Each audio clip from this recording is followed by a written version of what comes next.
Ejam pāri Gaujas tiltam.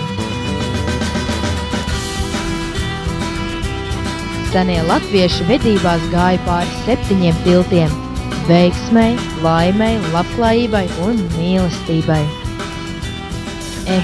Bet jādodas tālāk. Interesanti. Pirms ekspedīcijas nebijām aizdomājušies, ka Cēsis ir unikāla ar tās daudziem avotiem.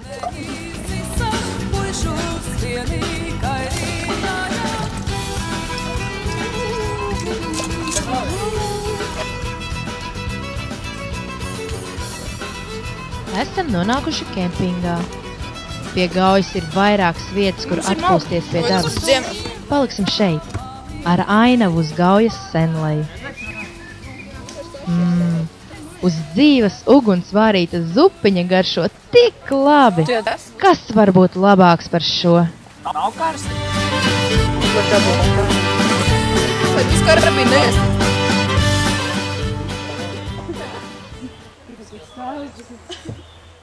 Pasieties. Apakš Cēsu pils mūrim atrodās lieli pagrabi, kuras esot noraktas daudz un dažādas mantas. Vienā pagrabā esot liela dzelzs slāde, pilna ar zelta un sudraba lietām. Bet uz lādes tupot liels melns suns ar ugunīgām acīm un nelaižot neviena pie lādes klāt. No šiem pagrabiem izejot arī apakšzemes ejas. Viens nevēdnieks reiz nokāps pagrabos apskatīties.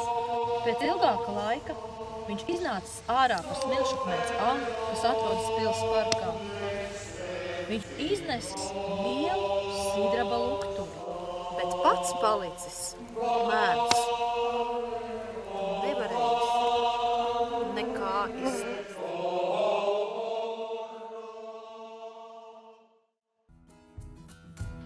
Labrīt!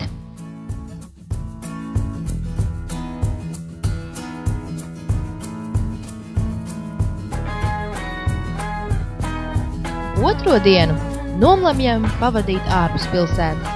Staigājam pa Cīrulīšu dabas takām.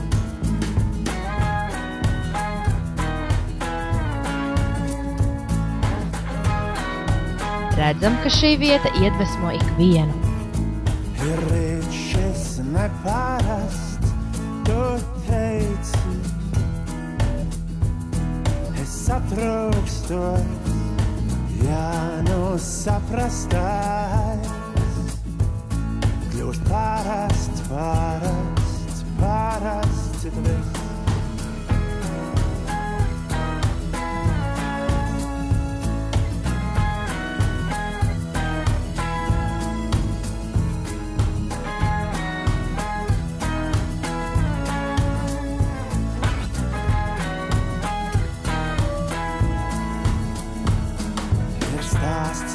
Neparast, tu teici. Es novēršos, ja tiešām saprastais. Kļūst parasts, citris. Es šorīt vēl izvairos, rītu dzert un tevi. Es šorīt vēl izvairos, rītu dzert un tevi.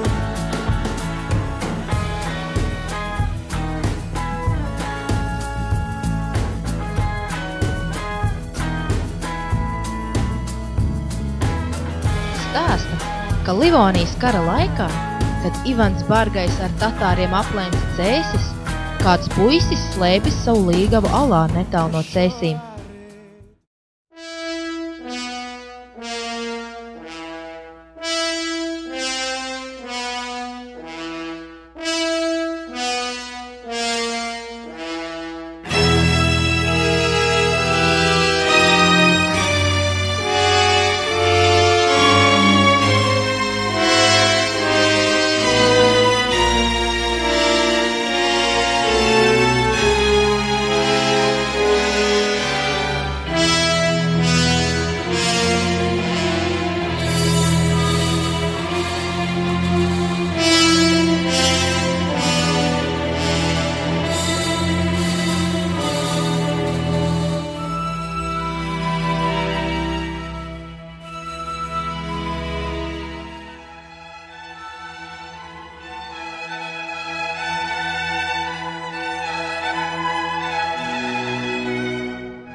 Tālāk dodamies uz vienu no skaistākajām dabas oāzēm Cēsīs, uz Svētavodu, kur citrais ūdens nāk no 88 metru zemes dzīlēm.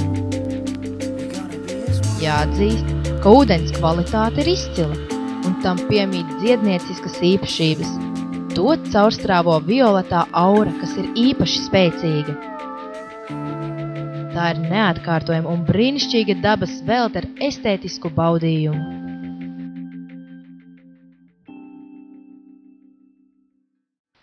Apciemojam Alfrēdu Kalniņu pie Cēsu mūzikas vidusskolas. Viņš ir viens no ievērojamākajiem komponistiem un ērģelniekiem Latvijā. Dzimis un bērnību pavadījis Cēsīs. Jau 8 gadu vecumā Svētā Jāņa baznīcā sācis mācīties ērģeļu spēli pie vienām no vissenākajām ērģelēm Latvijā. Kopš 2001. gada te notiek Alfrēda Kalniņa piemiņai veltītie startautiskie jauno ērģeļnieku festivāli. Ekspedīcija tuvojas noslēgumam, tāpēc nolemjam doties pie Gaujas, jo šīs upes līkloči ar klinšanajiem krastiem ievij mūs savā varā. Iedegsim ugunskuru, jo tas ir gaismas simbols, ap kuru senie Latvija dejoja īpašas rituāla dejas auglībai un dzīvībai.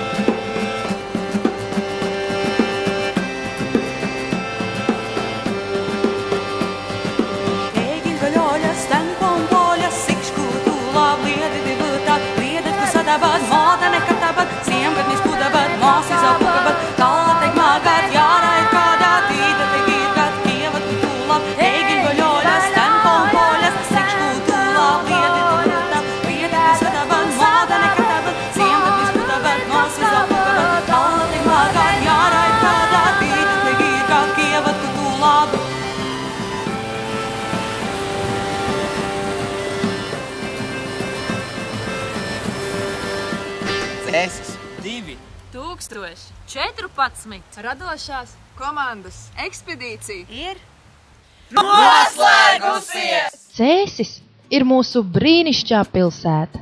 Pilsēta ar īpašu gaisotni un iedvesmu, kurā harmoniski kā ziedi vainagās savīs senatnīgums ar laicīgo.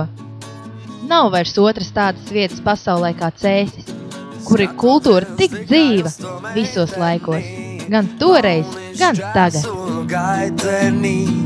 Noņem loga rokturi un aptaisi to kasti. Cik neparasti tā meitene ar rasti, tev saka, lai tak stāst.